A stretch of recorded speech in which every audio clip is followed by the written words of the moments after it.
What do you do after your first losing week since week 3 in the NFL? Well, what we do is bounce back, going 4-1, bringing our record since week 3, 23-12. This is Let's Make Millions, 5 NFL picks on the side coming your way right now. I am Dan Alexander, joined by my cohort, Adam Rosenberg. You can follow him at Hey Rosenberg. And Bergie, the comments were not kind to us last week. They did not like the picks that we had for him. We'll start here with the recap, as we always do. Always recap at the top. Transparency is key. What we did in week 9, 4-1.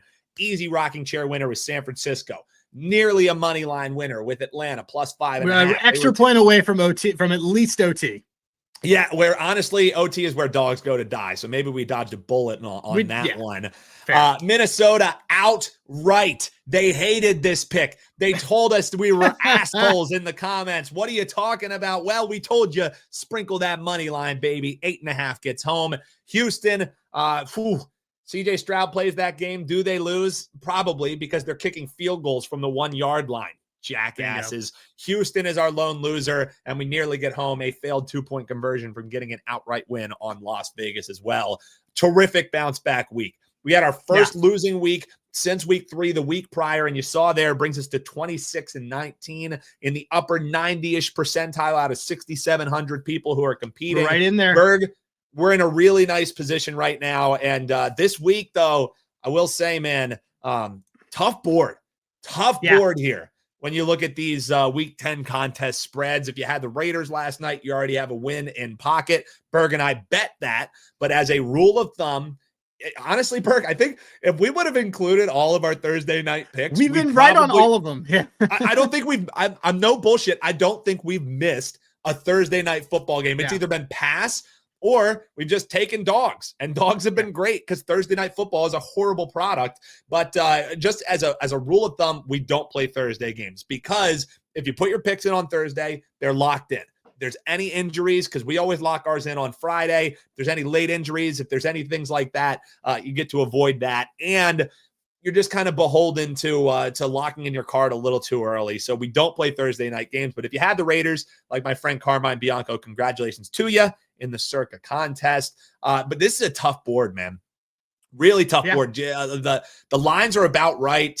We've seen some flip here, but you and I have found 5 picks that we really like. So, Berg, I say we get right into it, man, and start off. We're basically that whole entire first row, cross them off. Gross. We leaned Saints. Wasn't enough to get us there. Dolphins. And Tet, sorry to interrupt you, but you mentioning why we wait until Friday. Tet showed up on the injury report with a hamstring injury. Great point. Today. Great point. Yeah. And would definitely not be. Yeah. That offense is completely different, and Tyler Shaw didn't look that bad. So 5.5 Saints just missed the board for us. We would be slamming the Colts probably with both fists if it weren't in Berlin. That's another thing that we don't do. Don't bet the international games. It's if you can't handicap these guys in their normal routine, cross the thing off the board. That's just the way that we do it here. So we will start with the game and the team who, dear God, Houston pisses me off. What are we doing kicking field goals from the 1-yard line? But when this line came out and the Texans were 1.5 favorites, even though we knew Stroud was going to be in concussion protocol, we knew that he likely wasn't going to be in this game. Berg and I both said, for all the flaws of Jacksonville, the wrong team is favored in this game. And Jacksonville should be the favorite, and that's what we're getting now. Jacksonville 1.5, play number 1 for us. Jags were a failed 2-point conversion, as we alluded to, for the Raiders from losing, but they held on, and now they get to face Davis Mills and his super long neck, and a Houston team who didn't muster up one single touchdown. Even the Raiders mustered up a touchdown in a windstorm last night against this Broncos defense, so I think it's a little bit overrated, especially without Surtain. But we saw, as I mentioned, Houston opening as the favorite, and I think this line is just about right, and I also think it's a little bit short. Berg, I'll let you talk a little bit about what made us fall on Jacksonville before I talk about the fact that this is actually a really bad spot for Houston and a really good spot for Jacksonville. I have a couple, year-over-year trends with these head coaches and quarterbacks that allude to that. But agnostic from trends, this Jacksonville team continues to exceed expectations. So what's really funny about this entire thing is you didn't mention with that Jags failed 2-point conversion that because of the way that Raiders game went down, we ended up covering. Yes. And you and That was I electric. I was listening on Sirius XM. You and I were texting back and forth. Bowers. It was an electric backdoor cover. That was the backdoor cover of all backdoor covers. Yeah, it was pretty awesome. So let's give them that. We did fade Jacksonville last week. You mentioned how Houston didn't score an offensive point. Well, their best offensive weapon isn't even playing this week. Great point. The apostrophe gang, as CG Sullivan has with Kai Fairbairn, he's hurt. He's not playing. I don't know who their new guy, but he's not. He's hurt. Their kicker's hurt. The guy who they scored. I get it, guys. This Houston team has one of, if not the best defenses in the league. And as you know, like offenses can kind of figure out schemes and move forward defense, but you can't teach a new defense. And so there's a lot of reasons why you want to get on the boat with Houston, but the decision-making that happens where we saw a field goal happen on the 1 yard line. Again, Davis Mills, former INT leader in the NFL a couple of years ago, is going to be starting.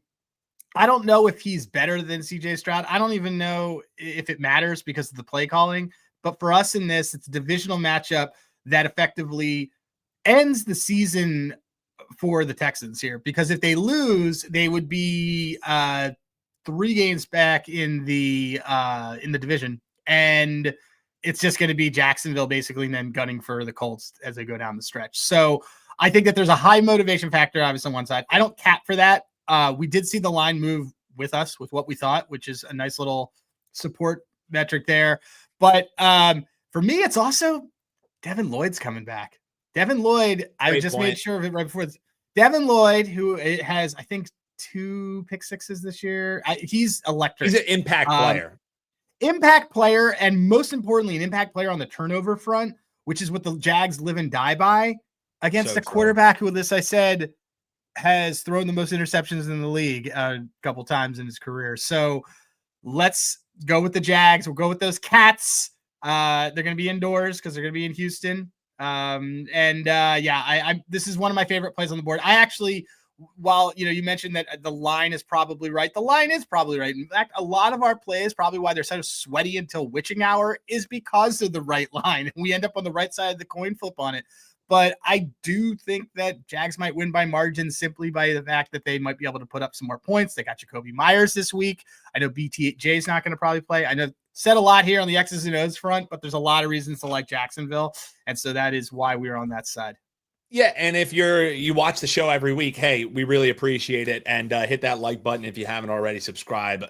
Berg and I put the time in here. We do the research so you don't have to. We give you 5 NFL picks for free right here. And all we ask you to do is hit that like button, comment below, and hit subscribe. But if you watch us every week, you're going to say, well, we like betting on the Texans at home. The Texans have held opponents really low at home. Yes, we do, because DeMeco Ryans plays very well at home until he doesn't. There's something about this DeMeco Ryans team that when they get a little bit too comfortable in their own beds, and especially against a team like Jacksonville, they maybe let up a little bit. They're 1-3 against the spread, are the Texans, in the 3rd game of a home stand. So 3 straight home games, the 3rd one, 1-3 against the number, and they're playing a divisional game and have a divisional look ahead on deck. That's a tough spot to be in for any team. And this team specifically, 1-6 against the spread before hitting the road to play a divisional game, as they'll be doing against the Titans next week. Last one I have for Berg is Lawrence. Lawrence is a road warrior. Say what you want about his nice flowing locks. The dude is 4-0 against the spread in the 2nd of back-to-back road games. When Trevor Lawrence goes on the road and he's in his routine, the team comes to play. 4-0 against the number. We're fading Houston at home. Hold your nose. Lay it with the true favorite, Jacksonville Jaguars. And if that road chalk didn't get you a little sick in the stomach, how about this road chalk for you? Baltimore Ravens -3.5 against the Vikings. Berg, I would have bet this thing at 4.5. Yep. I would have bet this thing at 5.5. I think the Ravens are really poised here to maybe expose a Minnesota team who, as to quote our friend Marco D'Angelo, is coming into this game fat and sassy. How could you not? You just beat up on the Lions. All those trends about the Lions coming off the bye. Oh my goodness, they're going to get rolled. They win them outright. And here's my thing about Minnesota is for all the cringy, what is it, the demon mode? I'm 9. It's my alter ego from JJ McCarthy. I said this with Andy Lang on Wager Talk today. If you need an alter ego to go 14 of 25 for 143 yards, Berg, get a new damn alter ego because I'm not buying it with JJ McCarthy. Great win last week, but it was largely in part due to their defense and Flores and the game plan. And they'll have a game plan coming into this one. But what you did to Jared Goff, if you even breathe on Jared Goff in the first quarter, you get 1 or 2 sacks on Jared Goff in the first half, the offense is cooked. Gibbs, horrible in pass protect last week. You could argue Gibbs maybe lost him the game. He looked awful in the game, awful in pass protect. And that was all a credit to Flores. You want to send that same pressure against this Ravens team who is really starting to find their stride? Send that pressure against Lamar Jacksonville, and it's a 30-yard rush for a first down going the other way. You cannot replicate what you did last week against this Ravens team. And you've also afforded yourself a little bit of a let-up spot here if you're the Vikings. I don't think motivationally they're going to come in that way, but they're playing a team in Baltimore who every single player on that roster knows this is do or die mode. And we know Lamar Jackson in this era against the NFC, straight up 21-6 against the NFC is Lamar Jackson since 2022. This one's easy for me, man. 3.5 feels short. 6 is what you should be laying. They win by a touchdown or more. Give me Baltimore knocking off Minnesota here. You said all of it. First of all, I'm not going to buy high on JJ McCarthy. That game we knew was, oh, hey, Winnie. We're not betting a dog, but she was crying and she said, dog. let me join. So Winnie, let's look, it's also, we that game was circled. That game, like there was they left Carson Wentz out to dry 2 weeks ago to bury him so that they could put all the eggs into this basket. That was their Super Bowl for this. I'm not saying that the Vikings are going to lose out. This team does, by the way, lead the league since week 4 in most touchdowns given up of 20 yards or more. Something that I think is worth noting on the prop front against the Ravens because Lamar does have a good arm. And as you said, they're really bad against mobile quarterbacks. Jalen Hurts threw for 326 yards on this team. 2 guys on that Eagles roster had 100+ yards receiving. Great point. Dallas Goedert would have almost gotten there. So he was very close. I believe he had 80. So this is going to be the Vikings that we saw before. And I put this in, if you're in Vegas and you got a pleaser card and you're at Circa, put this in your this is going in a pleaser card for me. This is Ravens alts. I'm fine with the line being where it is.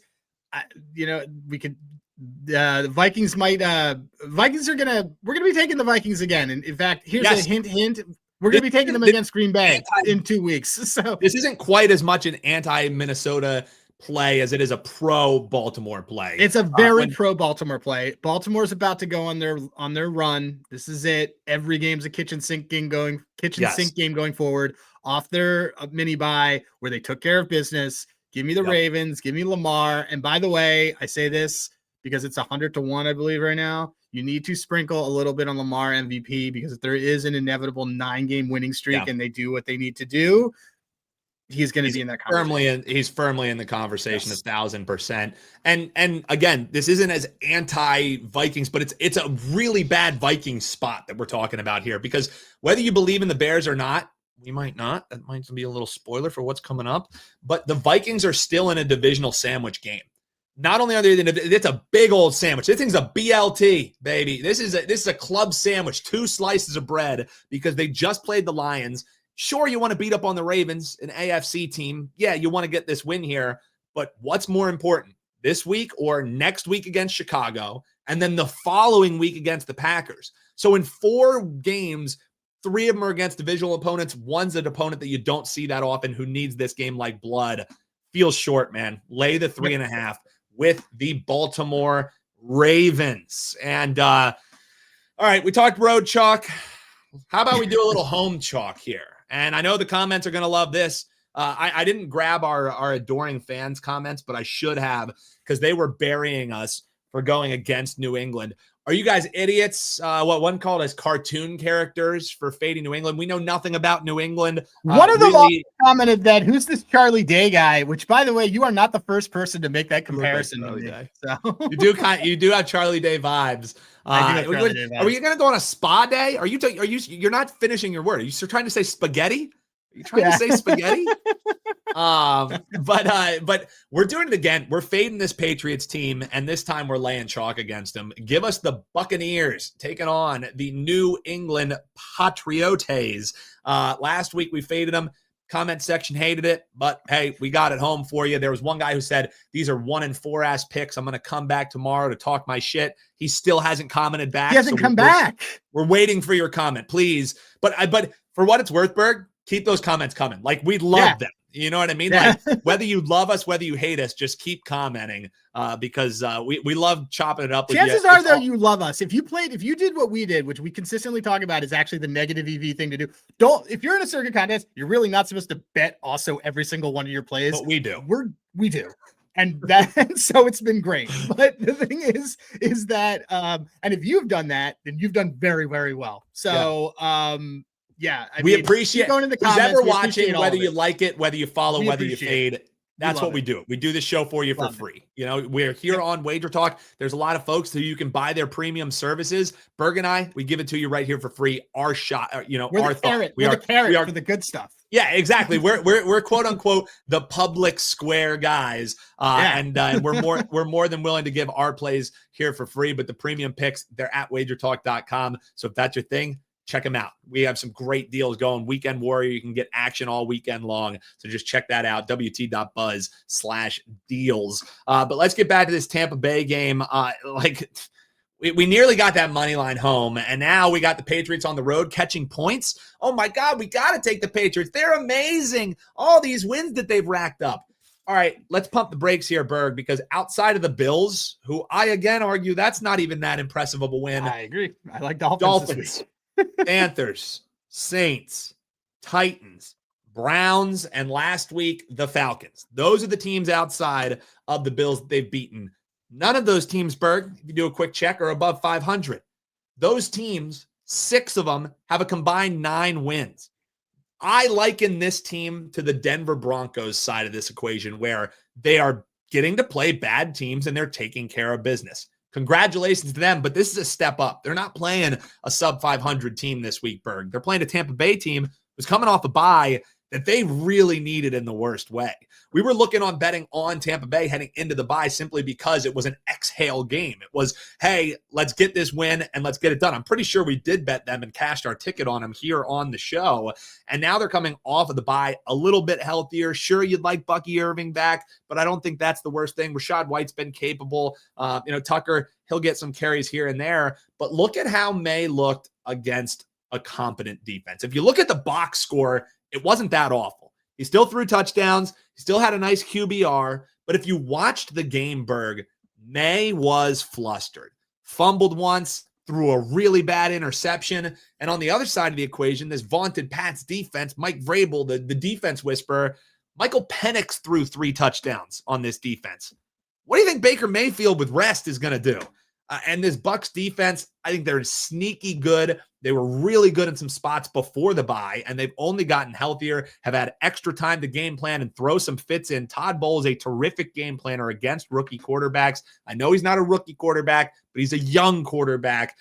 Tampa Bay is the favorite for the reason. Under that key 3, Berg, lay it with Tampa Bay. This is one of my favorite plays of the week.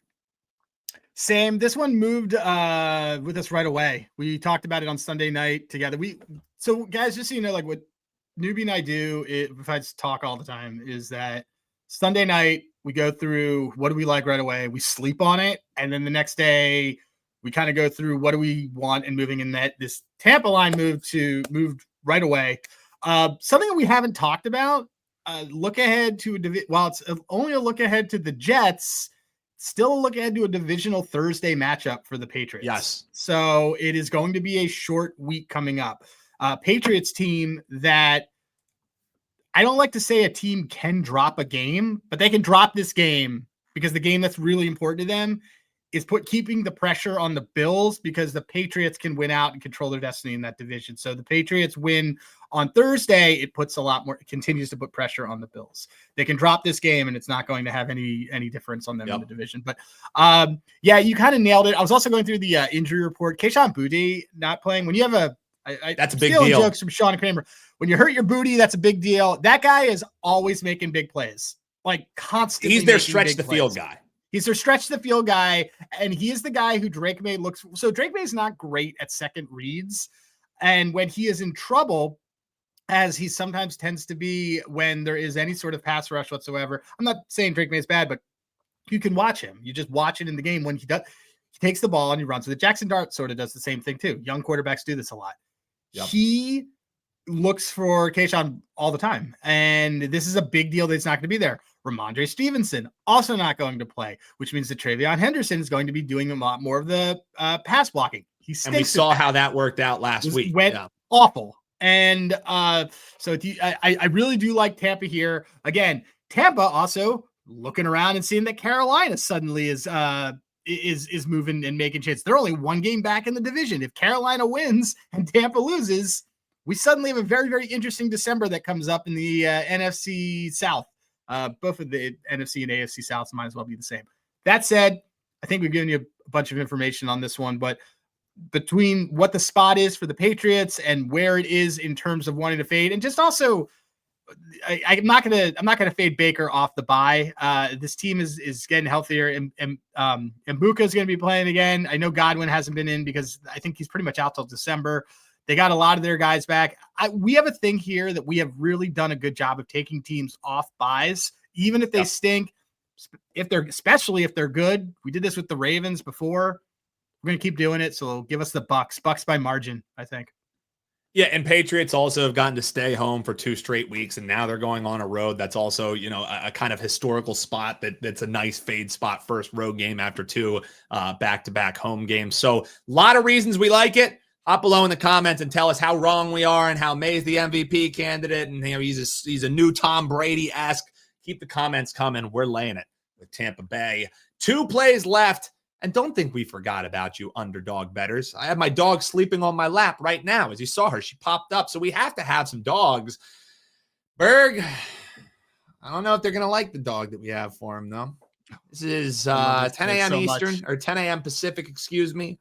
1 p.m. Eastern. Get your puke bags out because we are taking the team that nobody wants, dude. I don't care.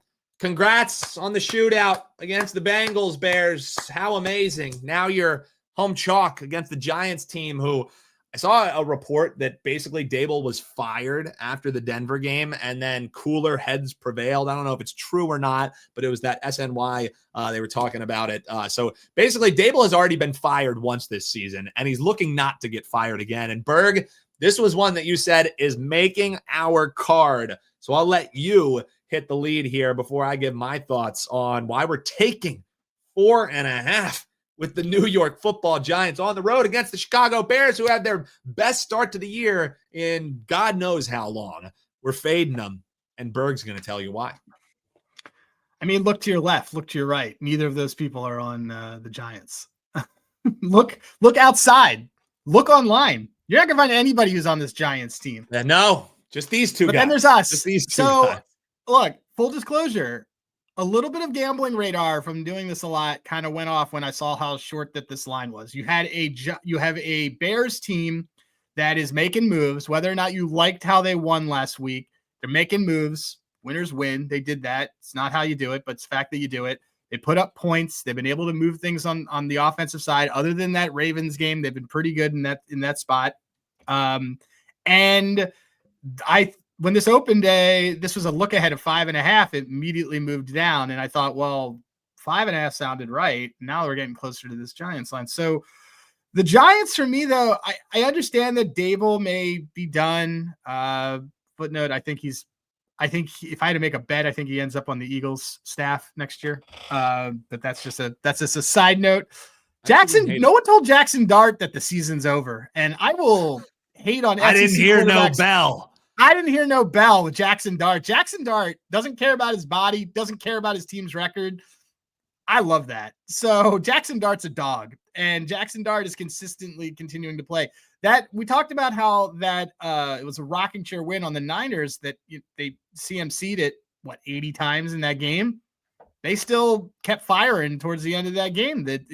Jackson Dart doesn't care. So there's those issues there, but what it really comes down to then for me is the holes that I see on the deep passing defense with the Bears. It's not like you actually have to look that deep. I mean, you saw it last week. I mean, the Bengals should have beaten this team. And the shout out Colson Loveland. I had you for 2 TDs, and you paid for Newbie and my Eagles Chargers tickets with 2 TDs at 15-1. So but look, this is I think this is a really good spot for the Giants, and I think that they are going to be getting some of their guys back on defense from what I'm looking at. They don't seem to have a kicker. I think Young Ho Koo is going to be coming in there. I don't know, but this team is still able to kind of move the ball, and they just haven't seemed to look like they're quitting. The pass rush also awesome. The weather in this game is supposed to be terrible. I would actually rather take Jackson Dart by the New York Giants and Abdul Carter and Brian Burns, who, by the way, you should probably bet for Defensive Player of the Year because lead the league in sacks. Yeah, so, he is comfortably right now. Yeah. Right. So there's a lot of reasons why I like this pass front against Caleb Williams. I will take that against a guy who, yes, I understand he's from DC, but guess what? Played in Southern California. You don't like this. You're not going to like this weather this weekend, buddy. Yep. So it's supposed to be 34. It's supposed to possibly snow, have a little bit of that. So of course I bet Darius Slayton for a TD. Give me this Giants team that nobody wants. Nobody is on this team. I'm looking at Fox broadcasters saying every single one of us it's Bears by a mile. We love those games. We love games where we see nobody on it. That's why we're on the Raiders last night. I didn't see a single person who said that they wanted the Raiders last night.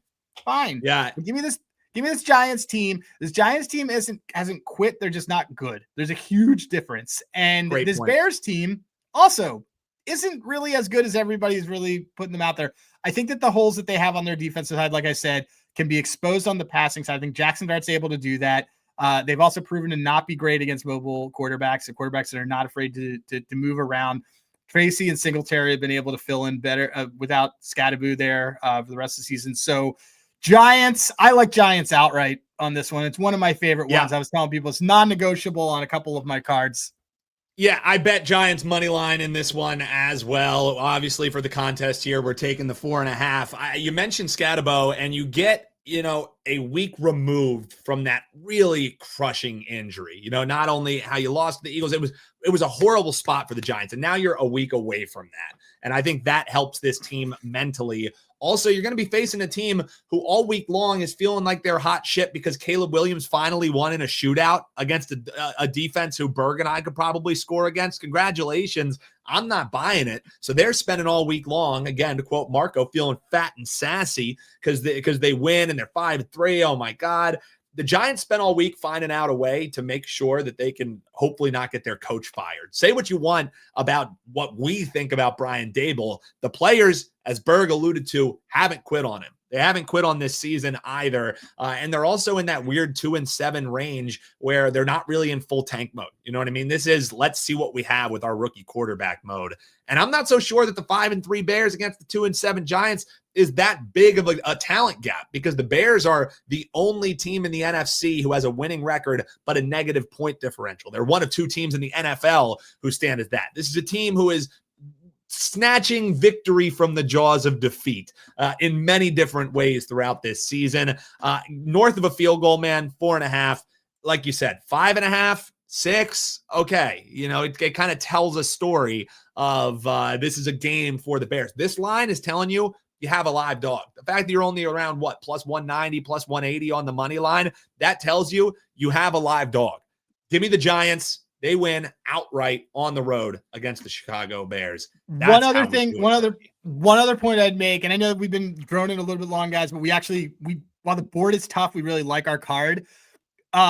This is another reason why we like the Ravens and why we like the Giants.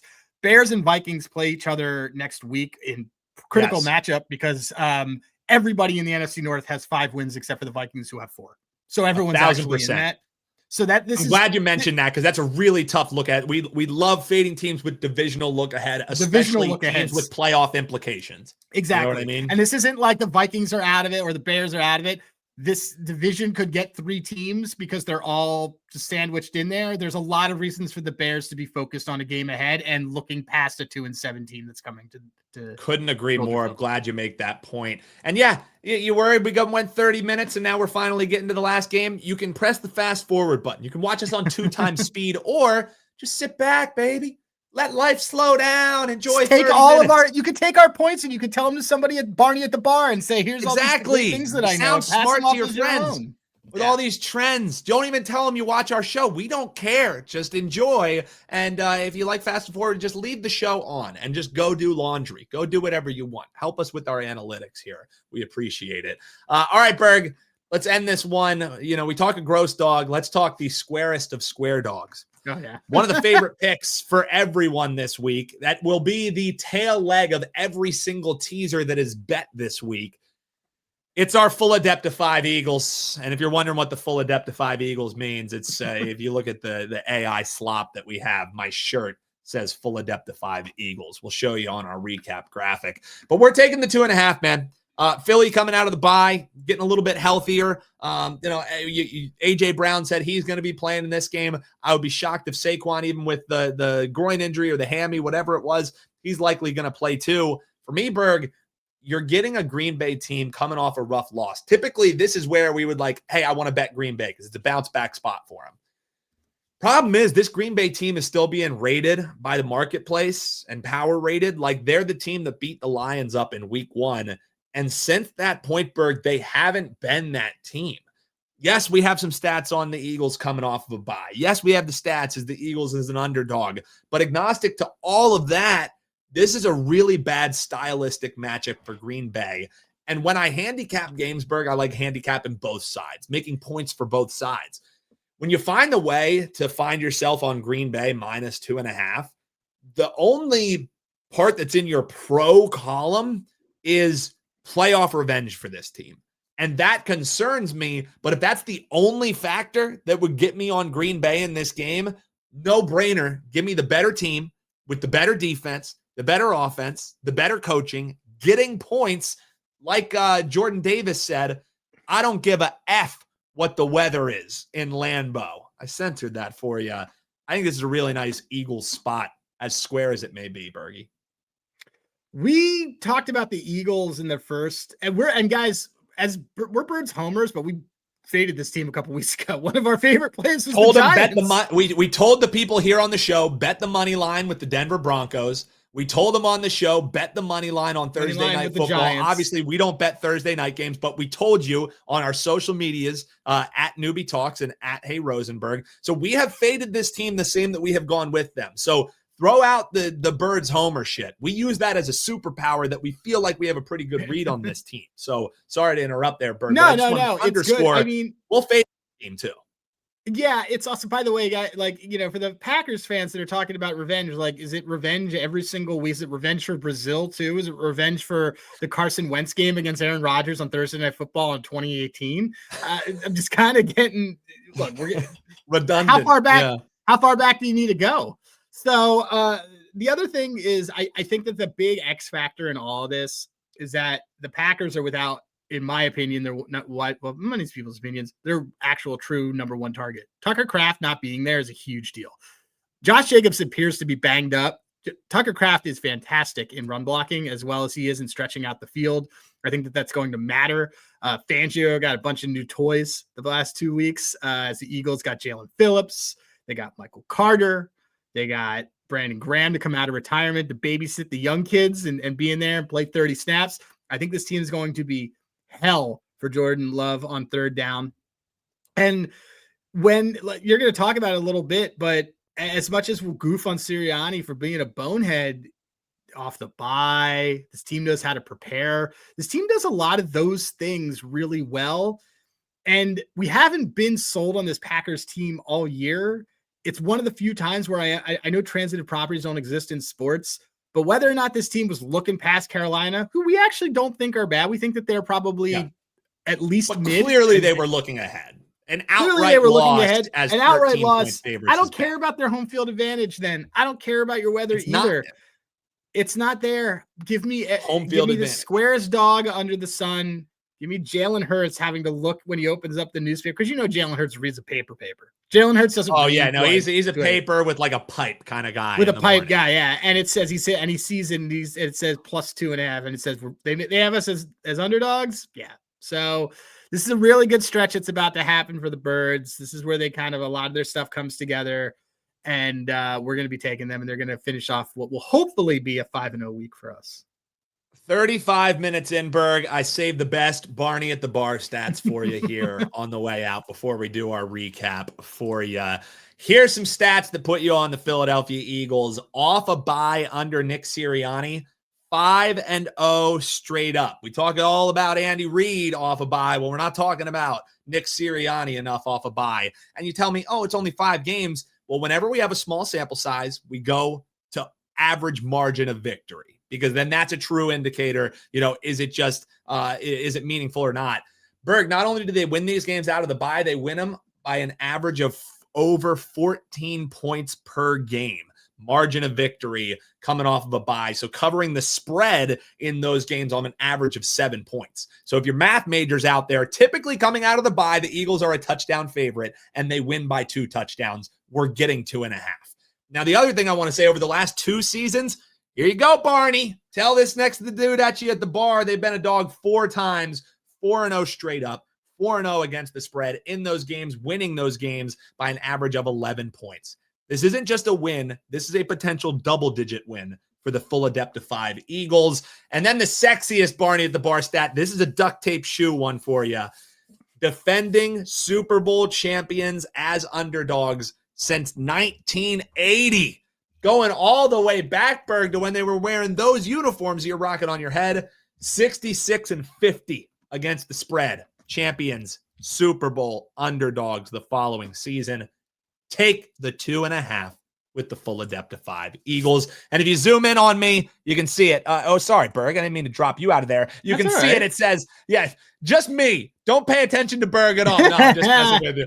This is my show now. The full Adept of 5 Eagles, as you see on my shirt. The recap for you, folks. Jacksonville 1.5 at Houston. Baltimore, road chalk in Minnesota. Lay the 3.5. Lay the 2.5 with Tampa Bay at home against New England. Ugliest dog on the board. Give it to us, Giants plus 4.5 at Chicago. And we're wrapping it up. We have a type. We have such a type. We do. We have a real type, and it's nasty. You don't want to see our type when the lights come on. That's all I know.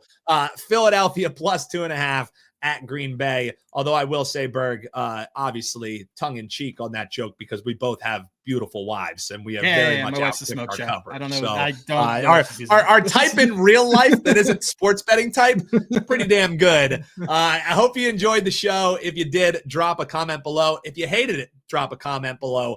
Nearly 40 minutes of gold. He is Adam Rosenberg at Hey Rosenberg, a.k.a. Bergie is where you can find him. I'm Dan Alexander, a.k.a. Newbie. Find me at Newbie Talks. Best of luck, everyone. Let's see. Comment below. Are we going 5-0, 4-1, or are we having another losing week? We'd love to hear it from you in the comments. We're looking for 2 straight winning weeks. Until next week, we'll see you in week 11. Let's make millions.